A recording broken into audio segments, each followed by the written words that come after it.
ओम जयंती मंगला काली भद्रकाली कपालिनी दुर्गा क्षमा शिवा धात्री स्वाहा स्वधा नमोस्तुते भगवत्यै नमः पराम्बिकायै नमः। चलिए विधाय हृदि विश्वेशं विधाय गुरुवन्दनं बालानां सुखबोधाय क्रियते तर्कसङ्ग्रहः। चलिए क्या आया? उपमान खंड आया ना। चलो इसके पहले का हो गया, बात समझ में आया कि नहीं? बाधित पांचवा जो है तो आपास हम लोग अंतिम पाठ देखे बैठ गया। किसको कहते, कोई दिक्कत? चलो बहुत सुंदर, आगे चला जाए। कौन आया? उपमान परिच्छेद। चलो उसको चला जाए। तो देखिए बाबू, हम लोग देखे थे वहाँ पर कि यथार्थानुभव चतुर्विध है ना। जब ज्ञान और ज्ञान का भेद प्रभेद देख रहे थे तो पहले तो बताया कि ज्ञान जो है वो दो प्रकार का है। क्या दो प्रकार बताए थे? और अनुभव, स्मृति और अनुभव के भेद से ज्ञान दो प्रकार का है। उसमें स्मृति का लक्षण बताया, फिर अनुभव का भी लक्षण बताया, और फिर बताया कि अनुभव भी कितने प्रकार का है? दो प्रकार का है। कितने प्रकार का बताया? चार प्रकार का। क्या दो प्रकार बताए? अयथार्थानुभव, अनुभव के दो द्वैविध्य न बताया। चार बोला, कौन बोला? तुम बोले। तब अनुभव का द्वैविध्य बताया, यथार्थानुभव अयथार्थानुभव। ठीक, उसमें यथार्थानुभव का उन्होंने चातुर्विध्य बताया। बताया कि नहीं बताया? क्या बताया? शाब्द है ना। क्या बताया? चार भेद।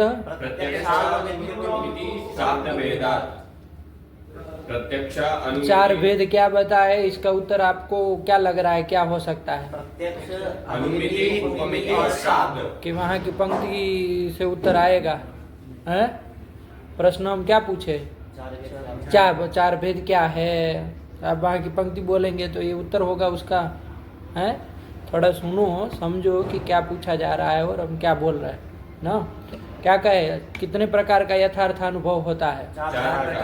क्या क्या? प्रत्यक्ष, अनुमिति, उपमिति और शाब्द। इस यथार्थानुभव का चातुर्विध्य बताया, और उसके बाद बताया तत्करणम अपि चतुर्विधम। जब यथार्थानुभव चार प्रकार के है तो उसका जो करण है वो भी चार प्रकार का होगा। क्या क्या? प्रत्यक्ष, अनुमान, उपमान और शब्द। आया कि नहीं आया? वही लिखा वहां पर, तत्करणमपि चतुर्विधम प्रत्यक्षानुमानोपमान शब्द भेदात। बताया कि नहीं बताया? उसमें सर्वप्रथम था प्रत्यक्ष। तो उस प्रत्यक्ष का उन्होंने प्रत्यक्ष प्रमाण का सांगोपांग निरूपण उन्होंने वहां पर किया। इसके बाद नंबर 2 का क्या आया था? अनुमान। उस अनुमान का भी अनुमितिकरणम अनुमानम करके उसका पूरा विस्तार से उस अनुमान का भी निरूपण किया। अब ये जब दोनों का निरूपण अब हो गया तो अब क्रम प्राप्त कौन हो रहा है? उपमान। तो उस क्रम प्राप्त उपमान का अब निरूपण करने जा रहे हैं। ठीक है ना, उसी का क्रम आ रहा है ना। 2 का निरूपण हो गया, अब तीसरा जो उपमान है उसी का निरूपण ग्रंथकार मूलकार कर रहे हैं। क्या आया? उपमानम। तो सर्वप्रथम यही ना प्रश्न होगा कि ये उपमान है क्या? आया कि नहीं आया? तो कह दिया, क्या बता दिया? उपमितिकरणम उपमानम। जो उपमिति का करण है ना। यथार्थानुभव चार प्रकार के बताए थे, उसमें कौन कौन चार प्रकार के बताए थे? उपमिति आया था ना। उस उपमिति यथार्थानुभव का मतलब प्रमा का जो करण है, उपमिति नाम की जो प्रमा है उसका जो करण है वही उपमान है। उपमिति करणम उपमानम। आया कि नहीं? क्या कर दिया? उपमितिकरणम उपमानम। उपमिति का जो करण है वही उपमान है। क्या है भैया उपमिति? हमको तो यही नहीं पता है। तो अब उपमिति को आगे स्पष्ट करेंगे। आया कि नहीं आया कि उपमिति पदार्थ क्या है, लेकिन उपमान का लक्षण आया कि नहीं आया? क्या कर देंगे? उपमान का लक्षण बोलना होगा तो कैसे बोलेंगे? उपमिति कारणत्वम उपमानस्य लक्षणम, यही लक्षण हो जाएगा। उपमिति कारणत्वम उपमानस्य लक्षणम।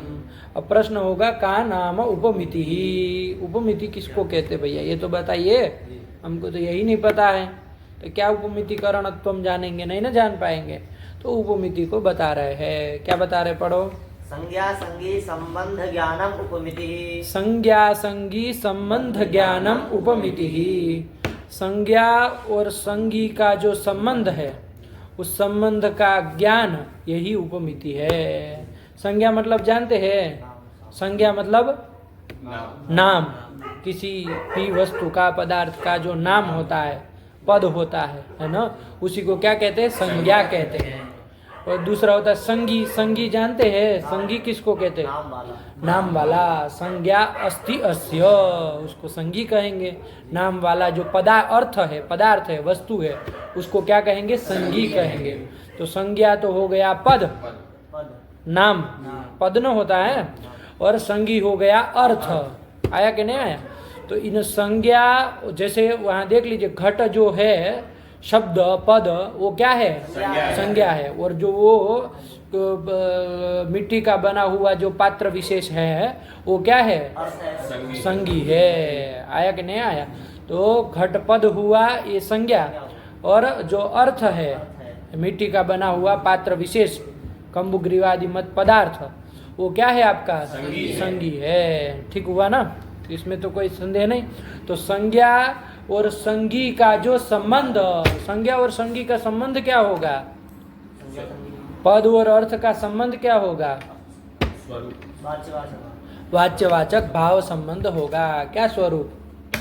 स्वरूप क्या होता है? स्वरूप संबंध क्या होता है उसका? बताओ। कोई बात नहीं, बोले तो बोले। क्या मतलब? कौन सा संबंध? अरे पद और अर्थ का संबंध क्या होता है?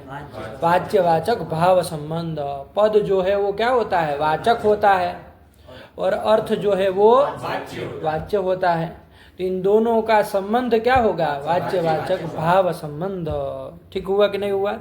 तो ये जो संज्ञा और संगी का संबंध है, वाच्यवाचक भाव संबंध, उस संबंध का ज्ञान, उस संबंध विषय का ज्ञान यही उपमिति है। आया कि नहीं आया? संज्ञा और संगी के संबंध का ज्ञान ही उपमिति है। बात बेटी की नहीं आई? ठीक हुआ? संज्ञा संगी का ज्ञान उपमिति नहीं है। संज्ञा और संगी के संबंध का जो ज्ञान है उस ज्ञान को उपमिति कहते हैं। बेटी बात ठीक? अभी दृष्टांत से समझाएंगे तो बैठ जाएगा। बात अभी आगे कि नहीं आगे? किसको उपमिति कहेंगे? कहते हैं। तो उपमिति है लक्षणम बनाना होगा तो लक्षण तो बोल ही लेंगे। क्या बना लेंगे? संज्ञा संगी संबंध ज्ञानत्वम लक्षणम, यही लक्षण हो जाएगा उपमिति का। न आया? क्या बोले उपमिति का लक्षण? संज्ञा संगी संबंध ज्ञानत्वम उपमितेः लक्षणम। उपमितेः लक्षणम। ठीक हुआ? चलो वही क्या है, पढ़ो। संज्ञा संगी संबंध ज्ञानम उपमिति ए, तत्कर्म। उपमान का लक्षण क्या हुआ? संज्ञा संगी संबंध ज्ञानत्वम उपमिते लक्षणम। हाँ, क्या बोलो? उपमितिकरणत्वम उपमानस्य। हाँ, यही ना बात है। ध्यान मतलब कहाँ भटकता है। हम उपमान का पूछे ना, फिर अरे सावधान रहो कि खाली मतलब अरे को क्या पूछे उसको सुनते नहीं हैं, है ना? बोल देते हैं चटी। सुनो तो सही क्या कहे। हम क्या पूछे थे? उपमान का लक्षण पूछे थे ना, तो वो कह रहा है वो क्या उपमान का लक्षण हुआ? उपमितिकरणत्वम उपमानस्य लक्षणम। आया कि नहीं? उस समय उपमिति आई। उपमिति क्या है तो क्या बताए? संज्ञा संगी संबंध ज्ञानत्वम उपमिते लक्षणम। उपमिते है लक्षणम। तो संज्ञा संगी के संबंध का जो ज्ञान है वही उपमिति। उस उपमिति का जो करण होगा, उस ज्ञान का, उस विशेष प्रकार का जो ज्ञान बताए, उस ज्ञान का जो करण है वही उपमान होगा। अब आ जाएगा ना समझ में? चलो हाँ पढ़ो। उपमितिकरणम उपमानम संज्ञा संगी संबंध ज्ञानम उपमिति तत्करणम सादृश्य ज्ञानम। हाँ, उसका, उस उपमिति का जो करण है वही उपमान है। वो होता कौन है भैया? है कि नहीं? जैसे वहां पर अनुमान स्थल में भी देखे ना, अनुमितिकरणम अनुमानम। अनुमिति तो पक्ष साध्यवान, है कि नहीं? पक्ष में साध्यवत्ता का जो निश्चय है वो तो अनुमिति है। उस अनुमिति का करण कौन होता है? व्याप्ति ज्ञान। तो उस व्याप्ति ज्ञान को ही अनुमान कहते हैं। देखे थे ना? वैसे ही यहाँ पर उपमिति तो जान लिए कि संज्ञा संगी का संबंध, संज्ञा संगी के संबंध का जो ज्ञान है वो उपमिति है। उस उपमिति का करण होगा, उपमान होगा, लेकिन वो होता कौन है, क्या है, कौन चीज है ना? तो उसको बता रहे हैं कि वो उपमिति का करण कौन बनता है। तो क्या बोले? तत्करणम। तत्करणम मतलब उपमिति करणम। उस उपमिति का करण कौन होता है? सादृश्य ज्ञानम।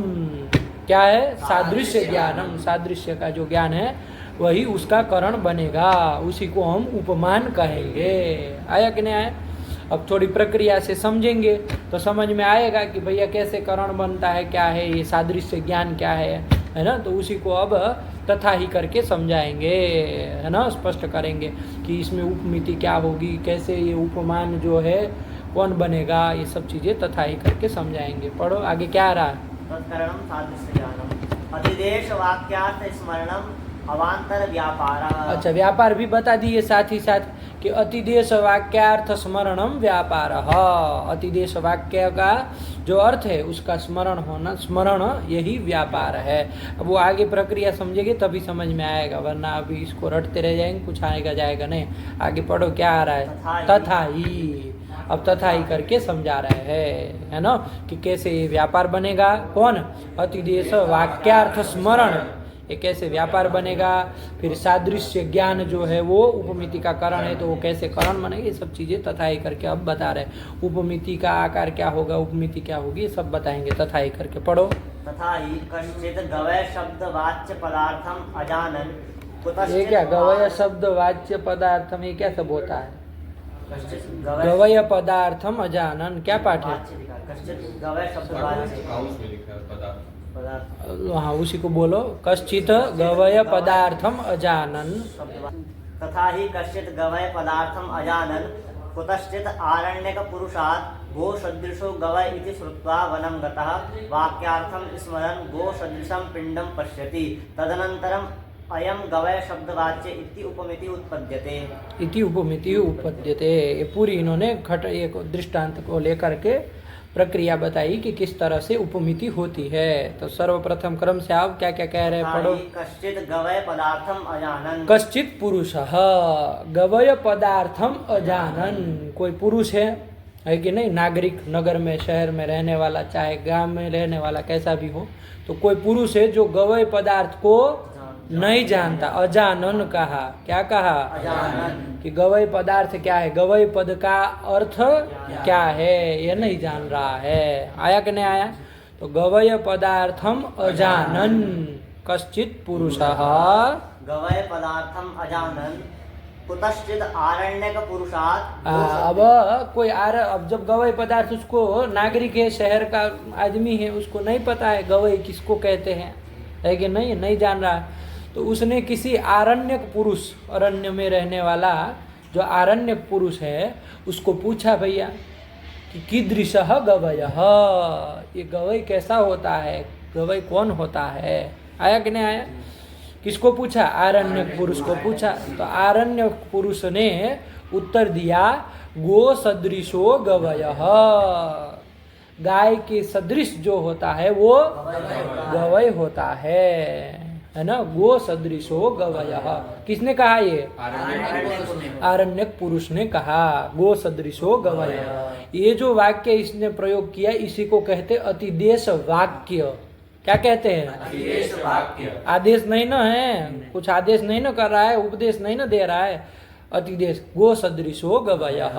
आया कि नहीं आया? अरे वो उपदेश आदेश शब्दिश धातु का ही बना है, तो आंग उपसर्ग लग जाता है, आदेश हो जाता है। आदेश मतलब तुम ये करो वो करो, ये तो आदेश हो गया। उपदेश कुछ मतलब अच्छी बात बताना कि ऐसा करना चाहिए वैसा करना चाहिए, ये उपदेश हो जाता है। आया कि नहीं आया? एक अतिदेश होता है, तो ये अतिदेश वाक्य है, इसी को कहते हैं अतिदेश वाक्य। ठीक हुआ? गो क्या कहा आरण्यक पुरुष ने? गो सदृशो गवयः। ये अतिदेश वाक्य का प्रयोग किया। अब वो अतिदेश वाक्य इसने सुना, क्या किया? किसने? नागरिक पुरुष ने, है कि नहीं है? नागरिक जो पुरुष है उसने सुना गो सदृशो गवयः। तो अब वो वाक्य सुन करके अपने कानों से जब वो वाक्य सुना तो उसको कुछ अर्थ ज्ञान होगा कि नहीं उस वाक्य से, है कि नहीं? क्या अर्थ ज्ञान होगा? जो गवय है वो गाय के समान है। गाय के समान गवय गवय होता है, यही ना उसको ज्ञान होगा वाक्य सुन करके। क्या ज्ञान होगा? गाय के समान गवय है। गाय के समान गवय होता है, गाय की तरह गवय होता है, ये उसको अर्थ ज्ञान होगा कि नहीं हुआ? ये अतिदेश वाक्यार्थ ज्ञान हुआ। समझ में आ रहा? वो अतिदेश वाक्य का जब श्रवण किया, अब उसको श्रवण वाक्य का जब श्रवण करेगा तो उस वाक्य के अधीन वाक्यार्थ ज्ञान होता है कि नहीं होता है? तो वाक्य के अर्थ का ज्ञान हुआ कि गाय के सदृश गवय होता है, गो सदृश हो गवयः। ठीक है ना? अब वो उलझेंगे नहीं ना वाक्य और अर्थ में, समझ रहे कि नहीं समझ रहे? वाक्य उस आरण्यक पुरुष ने वाक्य प्रयोग किया गो सदृशो गवयः, ये हुआ अतिदेश वाक्य। उस वाक्य को अपने श्रवण इंद्रिय से सुन करके, कान से सुन करके उसको उस वाक्य के अर्थ का ज्ञान होगा। होगा कि नहीं होगा? क्या ज्ञान होगा? गो सदृशो गवयः, ये अर्थ का ज्ञान हुआ कि नहीं हुआ? नहीं आया? ये वाक्यार्थ ज्ञान हुआ। ये अतिदेश वाक्यार्थ ज्ञान इसको कहा जाएगा। ठीक हुआ ना? न आया? चलिए, ये ज्ञान कैसा है बाबू? ये स्मरणात्मक नहीं है। इस वाक्यार्थ ज्ञान स्मरण नहीं न कर रहा है। वाक्यार्थ ज्ञान ये स्मरणात्मक अनुभवात्मक है ना? शाब्द बोध हुआ ना, शाब्द प्रमा है एक रूप से देखा जाए तो। और गो सदृशो गवयः ये वाक्य है, शब्द है, उसको सुन करके उसको जो ज्ञान हुआ वो शाब्द बोध की तरह अनुभवात्मक ज्ञान है, स्मरणात्मक नहीं ना है। तो चलो, तो अतिदेश वाक्यार्थ का अनुभवात्मक ज्ञान हुआ। क्या वो ज्ञान का आकार है? सदृशो गवयः हुआ। चलो, ये हो गया। अब पढ़ो, ये क्या कह रहे हैं? इनके क्रम से पढ़ो। तथा ही कश्चित गवय पदार्थम अजानन कुतश्चित आरण्यक पुरुषात् गो सदृशो गवय इति श्रुत्वा, है ना? ऐसा सुन करके वाक्य सुना उसने। इति वाक्यम, ये कौन सा वाक्य है? ये अतिदेश। वो अतिदेश वाक्य को सुन करके, अब आगे क्या? श्रुत्वा वनम गता, अब ये सुन करके बन गया। आप यहाँ ध्यान रखिएगा, वो अतिदेश वाक्य को सुना तो उस वाक्य के अधीन उसको वाक्यार्थ ज्ञान भी हुआ है। अतिदेश वाक्यार्थ ज्ञान हुआ है कि नहीं हुआ? क्या हुआ है? आया कि नहीं? और ये कैसा है? अनुभवात्मक वाक्यार्थ ज्ञान है। समझ में आ रहा है? चलो, अब ये सुन करके, वाक्य को सुन करके वनम गतः, वन को गया। ठीक हुआ? चलो, वनम गतः। अब वो जो वाक्यार्थ ज्ञान उसको पहले हुआ था उसको स्मरण करते हुए अब वन को गया, तो वहां पर वो उस वाक्यार्थ का स्मरण करते हुए, स्मरण वाक्यार्थम स्मरण, वहाँ उस वाक्य का स्मरण करते हुए वो क्या करता है? गो सदृशम पिंडम पश्यति, गाय के सदृश एक पिंड को, पशु विशेष को, प्राणी विशेष को देखता है कि नहीं है? जो कि गाय के तरह ही अपनी आंख से उसको देखता है। आया कि नहीं? वही ना कह रहे कि वाक्यार्थम स्मरण, वाक्य का स्मरण करते हुए अनुभव तो तभी हुआ था, वाक्यार्थ का अनुभव तो तभी हुआ था, वो तो क्षणद्वय रहेगा। अब तो वो वन में जब गया कालांतर में, तो वहां पर वनम गतः और वाक्यार्थम स्मरण, अब जो वाक्य का अर्थ का वो ज्ञान हो रहा है वो कौन सा ज्ञान है? स्मरण कर रहा है कि भाई गाय के सदृश गवय होता है। इस अतिदेश वाक्यार्थ का स्मरण करते हुए क्या? गो सदृशम पिंडम पश्यति, गाय के सदृश पिंड को देखता है। आया कि नहीं? गाय के सदृश पिंड को देखता है ना? चलो, तदनंतरम अयम गवय शब्दवाच्य इति उपमिति। अब जब ये गाय सदृश पिंड को देखा तो अब इसको क्या ज्ञान हो जाएगा कि अयम गवय पदवाच्य, ये हो जाएगा कि नहीं हो जाएगा? अभी गाय के सदृश पिंड को अपनी आंख से देखा है ना, अभी प्राणी विशेष को देखा जो कि एकदम गाय की तरह ही लगता है। अब उसके उत्तर क्षण में उसको क्या ज्ञान हो जाएगा? अयम गवय शब्द वाच्य, ये गवय शब्द का वाच्य है। ठीक है ना। अयम ये जो प्राणी विशेष जो सामने है वो गवय पद का वाच्य है, गवय पद का अर्थ है। ये ज्ञान होगा कि नहीं होगा? क्या है आकार ज्ञान का? अयम गवय पद वाच्य, गवय शब्द कहे तो कोई दिक्कत नहीं, अयम गवय शब्द वाच्य, ये ज्ञान होगा। ये जो ज्ञान है यही उपमिति है, यही उपमिति है। देखो यही ना हुआ, अयम गवय शब्द वाच्य, ये जो प्राणी विशेष जो अर्थ है वो गवय पद का वाच्य है। तो हुआ क्या इसे? ये हुआ क्या? शब्द और अर्थ का जो संबंध है, कौन संबंध बताया था? उसका न ज्ञान हुआ है ना, यही ना ज्ञान है कि अयम गवय शब्द वाच्य, अयम पदार्थ गवय शब्द वाच्य, गवय शब्द का वाच्य है तो पदवाचक होगा, ये वाच्य होगा। दोनों के बीच के संबंध का ज्ञान हुआ कि नहीं हुआ? दोनों के शब्द और अर्थ के, संज्ञा और संगी के, संज्ञा हुई गवय पद और संगी हुआ जो सामने दिख रहा है प्राणी विशेष, गाय के सदृश जो प्राणी विशेष है वो संगी हुआ। इन दोनों का जो संबंध है, क्या संबंध है? भाव संबंध। उसका ज्ञान हुआ कि नहीं हुआ? क्या है उस ज्ञान का आकार? गवय शब्द वाच्य, हुआ कि नहीं हुआ? यही उपमिति कहलाता है, समझे? ठीक हुआ? वही कहे, पढ़ो। तथा ही कश्चित गवय पदार्थम अजानन् कुतश्चित् आरण्यक पुरुषात् गो सदृशो गवय इति श्रुत्वा वनं गतः वाक्यार्थं स्मरन् गो सदृशं पिण्डं पश्यति तदनन्तरम् अयं गवय शब्दवाच्य इति उपमिति उत्पद्यते। आया कि नहीं है? इति उपमिति ही उपपद्यते। आया कि नहीं आया? क्या है उपमिति का आकार? क्या बोले? अयम गवय शब्दवाच्य। आया कि नहीं आया? कि अयम पूर्ववर्ती जो पदार्थ है वो गवय शब्द का वाच्य है। इस तरह का ज्ञान होता है कि नहीं होता? ऐसा लोक में भी हम लोगों को बहुत बार होता है, हम लोग करते, थोड़ा ध्यान देंगे तो समझ में आता है कि नहीं। किसी व्यक्ति को हम नहीं जान रहे, आपको कह दिया जाए कि उसकी तरह दिखता है तो आप वहाँ जाके वो पहचान लेते हैं, हाँ यही होगा वो।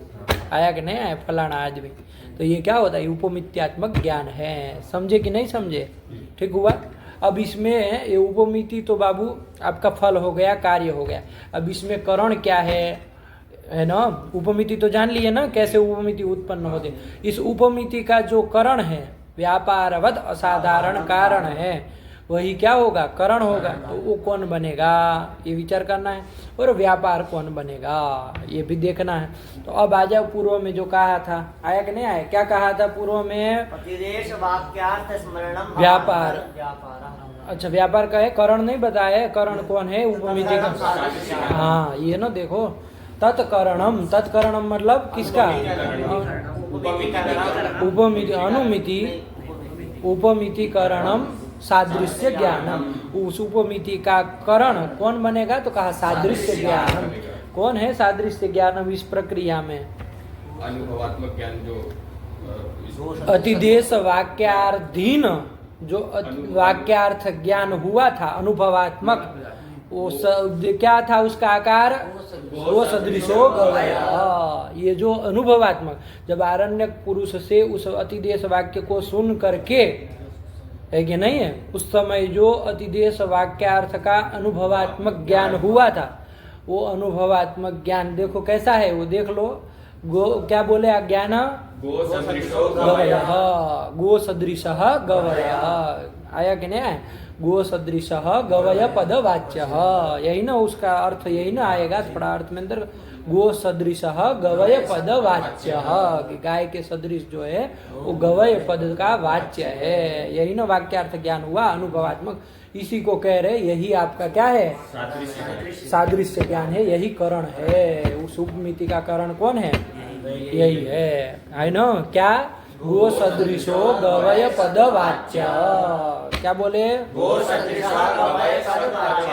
गवय पद वाच्य। ठीक, क्या बोले? ये हो गया, ठीक हुआ।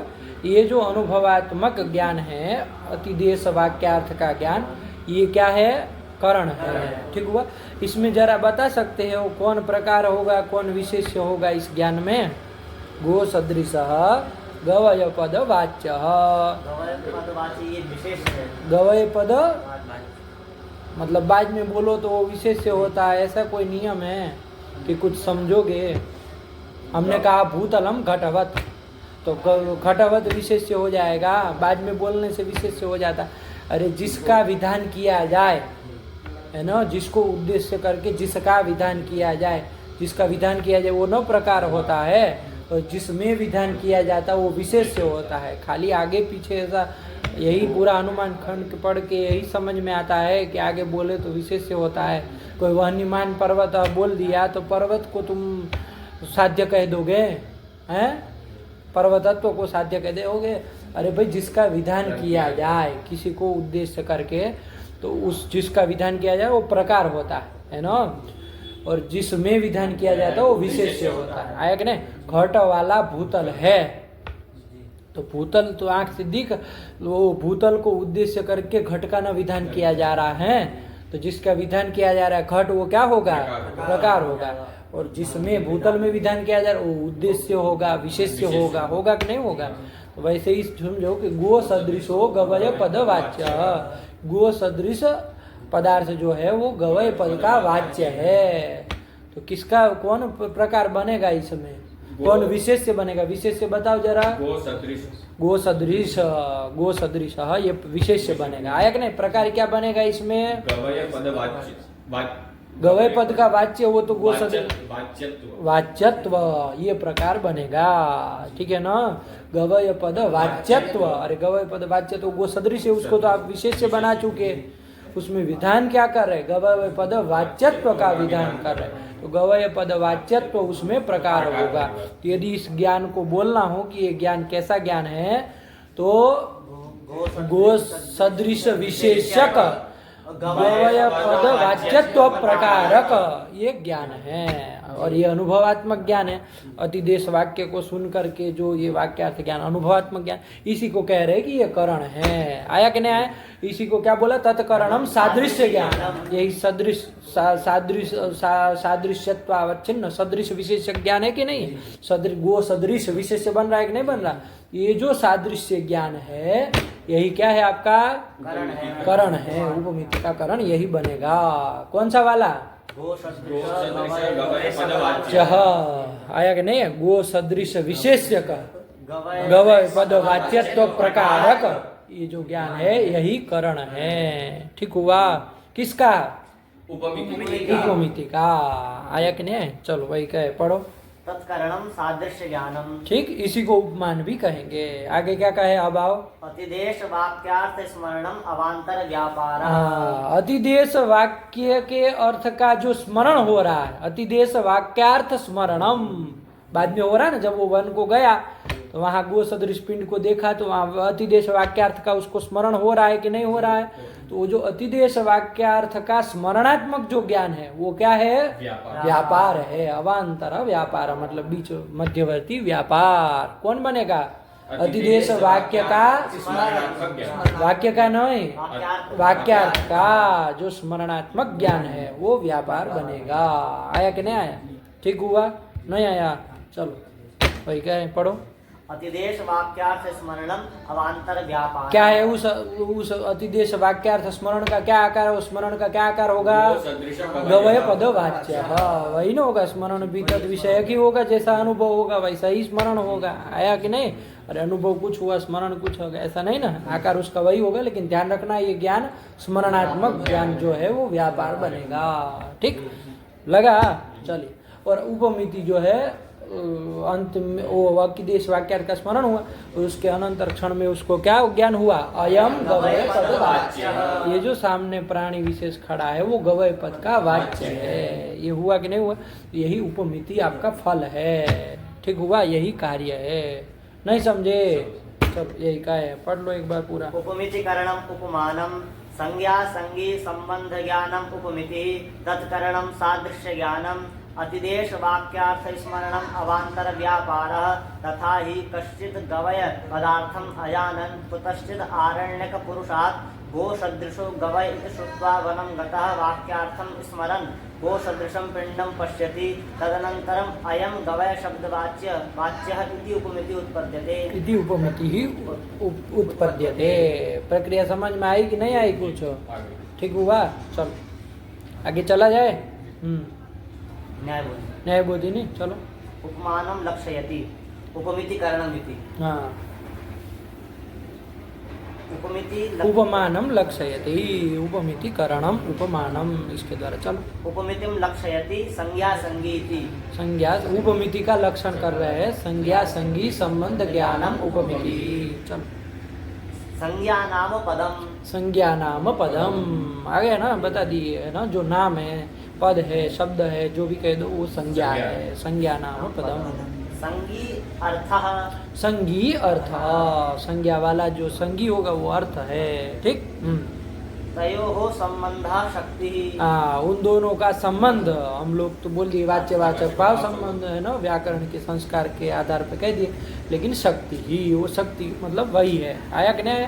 अभी वो शक्ति पदार्थ आगे निरूपण करने वाले हैं, तो बताएंगे शक्ति क्या है। ईश्वर इच्छा शक्ति ही, ईश्वर की जो इच्छा है, अस्मात् पदाद अयम अर्थो बोधव्य, इस पद से इस अर्थ को समझना चाहिए। इस तरह की जो ईश्वर इच्छा है वही शक्ति है। आया कि नहीं? लेकिन अभी फिलहाल सामान्य रूप से वाच्यवाचक भाव, वाच्यत्व, वाचकत्व, ये न्याय में क्या होता है, ये इस तरह का अखंड संबंध, वाच्यवाचक भाव, स्वस्वामी भाव, इस तरह का संबंध नहीं मानते हैं। आया कि नहीं आया? लेकिन फिलहाल सामान्य रूप से यही समझ के चलो, वो शक्ति क्या है, तो उसको विस्तार से हम शब्द खंड में इसको पढ़ना ही है, शक्ति किसको कहते हैं। आया कि नहीं? लेकिन कहने का तात्पर्य संज्ञा और संगी के बीच का जो संबंध है, आया कि नहीं? क्या संबंध? शक्ति इन्होंने कह दिया, कोई दिक्कत नहीं, सामान्य रूप से समझ के रखो। इन दोनों के बीच का संबंध वाच्यवाचक भाव संबंध, ठीक है ना? तो ये इसका ज्ञान यही उपमिति है। तो एक एक चीज को बता रहे, संज्ञा क्या है, संगी क्या है, और उन दोनों का संबंध क्या है। हाँ पढ़ो। तयोः संबंधः शक्ति। तयोः मतलब संज्ञा संगिनोः संबंधः शक्ति, शक्ति संबंध होता है। इसी को हम लोग वाच्यवाचक भाव बोल दिए, तो कोई दिक्कत नहीं, समझ के रखो। उसको शक्ति पदार्थ को स्पष्ट करेंगे आगे। चलो। तयोः संबंधः शक्ति तथा च पद पदार्थ संबंध ज्ञानम उपमिति इत्यर्थः। हाँ क्या क्या क्या? पद पदार्थ संबंध ज्ञान। तथा क्या बोल रहे तथा हैं? च। तथा च, जब भी बता दिए इस तरह। हाँ पद पदार्थ संबंध ज्ञानम उपमिति। यही ना निकला? अरे संज्ञा मतलब पद और संगी मतलब अर्थ, पदार्थ। तो पद पदार्थ संबंध का जो ज्ञान है, पद और पदार्थ के संबंध का ज्ञान, वही उपमिति है। है कि नहीं? चलो, पद का ज्ञान, पदार्थ का ज्ञान, उसको उपमिति नहीं कहेंगे। आँख से वो गो सदृश पिंड को देखा, वो उपमिति नहीं है ना, वो उपमिति नहीं है। चाहे कान से पद को, गवय को सुनेगा, तो उस पद का ज्ञान उपमिति नहीं है। पद और पदार्थ का जो संबंध है, वाच्यवाचक भाव संबंध, चाहे शक्ति कह दिए तो शक्ति, उसका ज्ञान होना है ना, इस पद का ये वाच्य है, ये अर्थ इस पद का वाच्य है। इस तरह का जो ज्ञान होता है उसी को उपमिति कहते हैं। बेटी बात भाई कह रहे तथा च पद पदार्थ संबंध ज्ञानम उपमिति इत्यर्थः। उपमानम नाम अतिदेश वाक्यार्थ ज्ञानम। यहाँ देखो इन्होंने स्पष्ट कर दिया, उपमानम नाम। उपमान कौन बनेगा भैया? उपमिति का जो करण होगा उपमान होगा। तो कौन है करण यहाँ पर? तो कह दिया अतिदेश वाक्यार्थ ज्ञानम। अतिदेश वाक्य को सुन करके जो अतिदेश वाक्यार्थ का ज्ञान हुआ था, कैसा ज्ञान? अनुभवात्मक ज्ञान, उसी को कहेंगे उपमान। लगा कि नहीं लगा? ये हाँ चलो वही कह रहे, पढ़ो। उपमानम अतिदेश वाक्यार्थ ज्ञानम। अतिदेश वाक्यार्थ स्मरणम व्यापारः। क्या बोले? अतिदेश वाक्यार्थ स्मरणम व्यापारः। अतिदेश वाक्यार्थ स्मरणम व्यापार। हाँ, उस अतिदेश वाक्यार्थ का स्मरणात्मक जो ज्ञान हुआ, गो सदृश पिंड को देखा, देख करके हुआ ना, तो वो जो स्मरणात्मक अतिदेश वाक्यार्थ का ज्ञान हुआ वो व्यापार है। उसको व्यापार बना दिए। ठीक है, व्यापार का लक्षण भी चला जाएगा ना, वो कर लीजिएगा। लक्षण समन्वय व्यापार का क्या लक्षण बोले हैं? सती तज्जन्य जनकत्वम व्यापार से लक्षणम। तो जाना चाहिए ना, तत् से किसको लिया जाता है? व्यापार के लक्षण में तत् से किसको पकड़ते हैं? करण को पकड़ा जाता है कि नहीं है? तो करण कौन है? अतिदेश वाक्यार्थ का अनुभवात्मक ज्ञान, उसको तत् से पकड़ेंगे तो तज्जन्यत्व उसमें जाएगा कि नहीं? स्मरणात्मक ज्ञान में। अरे अनुभव होता नहीं तो स्मरण होता, अनुभव हुआ तभी ना उसका स्मरण हो रहा है। तो अनुभव जन्यत्व स्मरण में गया कि नहीं गया? गया। तज्जन्य तो चला गया। फिर तज्जन्य जनकत्व भी जाना चाहिए, तो तत् से लेंगे अनुभवात्मक ज्ञान हुई। अतिदेश वाक्यार्थ का अनुभवात्मक ज्ञान, उसको तत् से लेंगे। उससे जन्य उपमिति है कि नहीं है, उसका जनक ये अतिदेश वाक्यार्थ का स्मरण है कि नहीं। मान लो उसको स्मरण नहीं होता, भूल गया, किसी कारण से रोगी है, रोग है, होता है ना, संस्कार नाश हो गया उसका, और उसको स्मरण ही नहीं हुआ उसका, तो उपमिति हो पाती नहीं ना हो पाती। तो उस करण से जन्य मतलब अतिदेश वाक्यार्थ का अनुभवात्मक ज्ञान से जन्य जो उपमिति उसका जनक है कि नहीं है, स्मरणात्मक ज्ञान, अतिदेश वाक्यार्थ का स्मरणात्मक ज्ञान उसका जनक है कि नहीं, तो जनकत्व तो भी चला गया, इसमें व्यापार है। तज्जन्यत्वे सति तज्जन्य जनकत्वम व्यापार से लक्षण समन्वय हो जाएगा कि नहीं हो जाएगा। अतिदेश वाक्यार्थ ज्ञान जन्यत्वे सति अतिदेश वाक्यार्थ ज्ञान जन्य उपमिति जनकत्वम अत्र अस्ति। कुत्र? अतिदेश वाक्यार्थ स्मरणात्मक ज्ञान में। अतिदेश वाक्यार्थ स्मरणे है ना, वो स्मरण ज्ञानी है तो बोलने की जरूरत नहीं।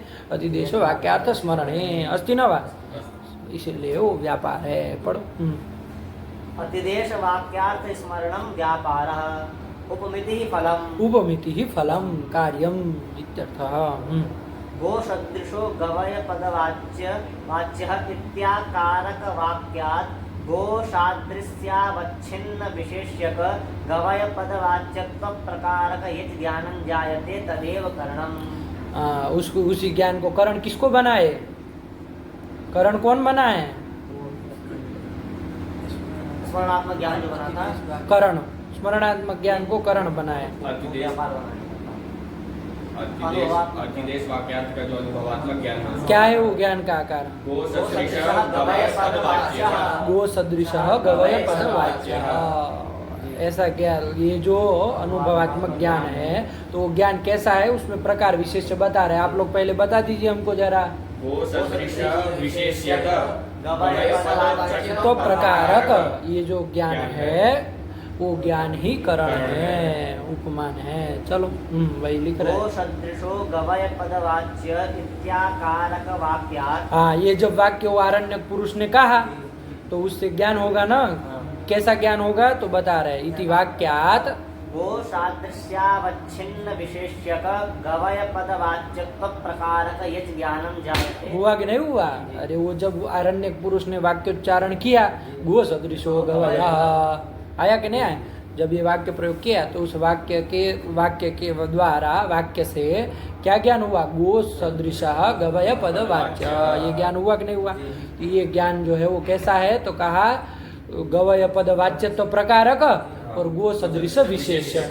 क्या शब्दावली प्रयोग की? गो सादृश्यावच्छिन्न। अरे गो सदृश में कौन धर्म रहेगा? दृश्य। गो सादृश्यावच्छिन्न कौन होगा? गो सदृश न होगा। अरे घट में कौन धर्म रहता है? घटत्व अवच्छिन्न कौन होगा? घट होगा। तो वही तो कह रहे, गो सादृश विशेषक बोलो चाहे गो सादृश्यावच्छिन्न विशेषक बोलो, एक ही ना बात है। गो सादृश्यावच्छिन्न कौन होगा? गो सदृश, तो वही विशेष होगा। तो वही लिखा है गो सादृश्यावच्छिन्न विशेषक गवय पदवाच्यत्व प्रकारकम यज ज्ञानम जायते तदेव करणम, वही करण है। लगा कि नहीं लगा? चलो यही कर दी। गो सदृशो गवय पदवाच्य इत्याकारक वाक्यात् गो सादृश्यावच्छिन्न विशेष्यक गवय पदवाच्यत्व प्रकारकम यत् ज्ञानं जायते तदेव करणम। तदेव करणम। चलो हो गए। चलो समझ में आ रहा है कि नहीं आ रहा? हाँ, अवसर संगतिम अभिप्रेत्या। न्याय बोधिनी पूरी हो गए। चलो आपको प्रतिकृत्य क्या आया?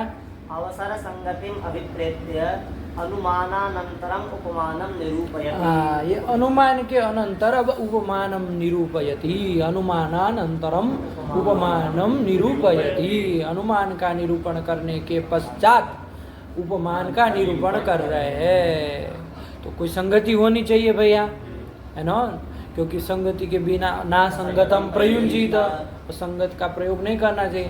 तो अनुमान के पश्चात जो ये उपमान का निरूपण कर रहे हैं तो उसमें क्या संगति है, तो क्या संगति बनाई उन्होंने बताई, अवसर संगति। 6 प्रकार की संगति है ना, श्लोक याद है। सत्प्रसंग उपोद्घात हेतुतावसरसता निर्वाहकैक कार्ये षोडा संगति दृश्यते। क्या बोलो तुम? सत्प्रसंग उपोद्घातो हेतुतावसरस तथा निर्वाहकैक कार्ये के षोडा संगति दृश्यते। ये 6 प्रकार की संगति है। कौन बोलो? अब तो याद हो जाना चाहिए, 2-3 बार बोल चुका वो लड़का। सब प्रसंग उपोद्घातो हेतुता वसरस तथा निर्वाहकैक कार्ये के षोडा संगति दृश्यते। आया कि नहीं? तो उसमें अवसर आया कहीं, कितने नंबर में आया? चौथे नंबर। तो वही अवसर संगति है। आया कि नहीं? वही कह रहे। क्या कहे, पढ़ो तो। अवसर संगतिम अभिप्रेत्य अनुमानानंतरम उपमानम निरूपयति। ठीक है ना? अवसर संगतिम अभिप्रेत्य। अवसर संगति मतलब जानते हैं किसको कहते हैं? अवसर संगति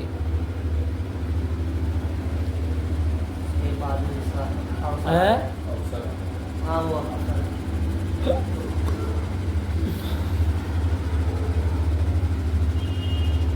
बोलो।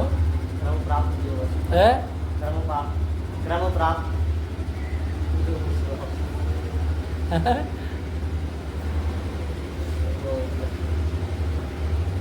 प्रतिबंधकी भूत शिष्य जिज्ञासा निवृत्तौ अनंतरम अवश्य वक्तव्यत्वम अवसर संगति।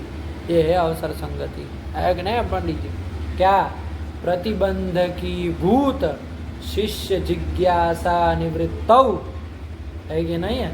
शिष्य जिज्ञासा निवृत्तौ अनंतरम अवश्य वक्तव्यत्वम। प्रतिबंधकी भूत शिष्य जिज्ञासा निवृत्तौ अनंतरम अवश्य वक्तव्यत्वम। हाँ, ये आया ना।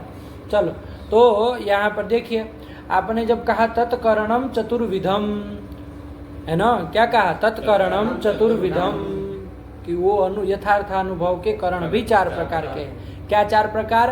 प्रत्यक्ष, अनुमान, उपमान और शब्द। तो भैया पहले उपमान का निरूपण क्यों नहीं किए? क्यों प्रत्यक्ष और अनुमान का निरूपण करने के बाद ही उपमान का निरूपण क्यों किए? यही ना प्रश्न है ना? क्या संगति है भैया? तो उसको कहा कि भैया उपमान की निरूपण जब करते हैं पहले, लेकिन उसमें शिष्य ने पहले जिज्ञासा कर दी, किन नाम प्रत्यक्षत्वम, ये प्रत्यक्ष क्या है, ये जिज्ञासा कर दी। है कि नहीं? अरे 4 चातुर्विद्य बताया तो शिष्य तुरंत क्या जिज्ञासा करेगा? और प्रत्यक्ष क्या है, यही ना जिज्ञासा करेगा। नहीं समझे? तो उस जब ये जिज्ञासा हो गई, तो इस जिज्ञासा जब हो गई तो हम अनुमान उपमान का निरूपण नहीं न कर सकते हैं। तो शिष्य की जिज्ञासा क्या हो गई? उपमान के निरूपण में प्रतिबंधक हो गई। हो गई कि नहीं हो गई? इसलिए अब जब वो जिज्ञासा किया प्रत्यक्ष की, तो हमको क्या करना पड़ा? प्रत्यक्ष का निरूपण करना पड़ा। अब प्रत्यक्ष का निरूपण करके हम करते मान लीजिए उपमान का, लेकिन फिर उसने क्या जिज्ञासा कर दी? अनुमान क्या है हमको ये बताए। अब दूसरे नंबर का अनुमान की ये जिज्ञासा कर दी, तो ये जिज्ञासा भी उपमान के निरूपण में क्या हो गए? प्रतिबंधक हो गई। आया कि नहीं? इसलिए हमको वो जब जिज्ञासा कर दी तो उसको बताना पड़ा। हमने अनुमान का भी सांगोपांग निरूपण किया।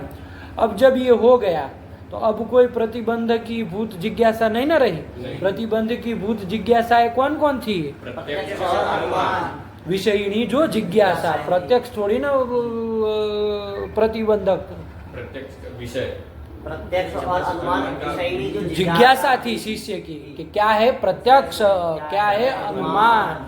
ये जो प्रत्यक्ष और अनुमान विषयिणी जो शिष्य की जिज्ञासा थी, वो जिज्ञासा ही प्रतिबंधक थी।